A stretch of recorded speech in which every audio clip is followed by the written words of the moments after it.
Profit loss में dishonest shopkeeper वाला ये सवाल काफ़ी अच्छा सवाल है, थोड़ा डिफरेंट भी है पहले सवालों से। तो देखिए, चलिए देखते हैं इसमें कि कैसे इस क्वेश्चन को हम कर पाएंगे। ध्यान से समझना है। यहाँ कहा है कि एक जो व्यापारी है, dishonest shopkeeper purchase goods at 20% discount of the cost price of ₹X and also cheat his wholesaler by getting 20% extra through also betting per kg, 20% extra through also betting. Then he marks up his good by 80% of X. He gives a discount of 25%. Beside, he cheats his customer by betting 10% less than the required. What is his overall profit percentage?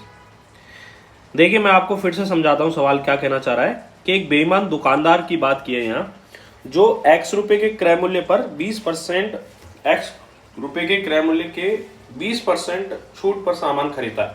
यानी कि वो 100 रुपए का माल 20% की छूट के साथ 80 रुपए में ही खरीद लेता है। यानी कि मैं ये लिखता हूं कि यहां हम कॉस्ट प्राइस और सेलिंग प्राइस लिखते जाएंगे। 5 वाली वैल्यू हमने 4 रुपए में ही खरीद ली, उल्टा लिखा है मैंने। 5 रुपए मूल्य वाली वैल्यू 4 रुपए में ही खरीद ली, क्योंकि इसने 20% डिस्काउंट के साथ चीज खरीदी है। 20% डिस्काउंट के साथ में चीज खरीदी है, यानी कि 5 रुपए उसका वास्तव में मूल्य है, 4 रुपए में उसने खरीद लिया। देखो, एसपी नहीं है ये, हम तो फाइनली सीपी और एसपी का रेशो निकालते हैं इस तरीके से लिखकर। फिर उसके बाद बोल रहा है कि वो 20% एक्स्ट्रा प्राप्त करके धोखा देता है, मतलब तोल में धोखा देके वो 20% ज्यादा खरीद लेता है। यानी कि वो 5 किलो के पैसे देता है और ले आता 6 किलो। 20% एक्स्ट्रा का मतलब है 1/5 एक्स्ट्रा, यानी कि 5 पर 1 एक्स्ट्रा लाकर वो 6 किलो खरीद लाता है। इसके बाद बोल रहा है कि वह अपने माल पर 80% अंकित करता है। यानी कि देखो, 80% अधिक अंकित करता है, ये ऐसा इसने ठीक से नहीं लिखा है। यहाँ पर इंग्लिश में फिर भी है मार्कअप हिज गुड्स बाय 80%, तो मार्कअप करता है 80%, यानी कि 80% वो बढ़ाकर लिख देता है। यानी कि 10 रुपए की चीज 8 रुपए बढ़ाकर वो 18 लिख देता है। या फिर मैं लिख सकता हूँ कि 5 वाली वैल्यू वो 9 लिख देता है। 80% बढ़ाना यानी कि 4/5 बढ़ाना, यानी कि 5 पर 4 बढ़ाकर वो 9 लिख देता है। उसके बाद बोल रहा है ये, लेकिन वो 25% की छूट भी देता है। ऐसा करने पर अगर वो 25% की डिस्काउंट देगा, यानी कि 4 वाली वैल्यू को वो 3 में ही बेचेगा। और कह रहा है कि इसके अलावा वह ग्राहक को 10% वजन कम करके धोखा देता है।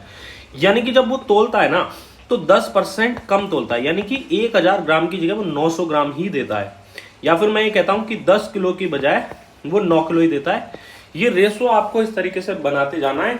अब इसमें चाहे आप 1000 ग्राम लिख दो, 900 ग्राम लिख दो, 800 ग्राम लिख दो, रुपए में 100 रुपए लिख दो, 80 रुपए लिख दो, किसी भी तरीके से लिखो, लेकिन सवाल होगा इसी तरीके से, रेशो यही बनेगा।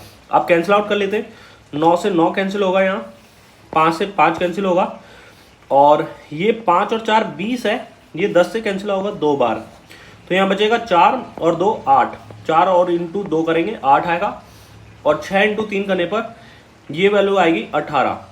6 इंटू 3 करने पर ये वैल्यू 18 निकल के आएगी। यानी कि बेसिकली हमें 10 का फायदा हुआ है 8 पर, 10 का फायदा हुआ है 8 पर, तो कितना परसेंट हुआ है?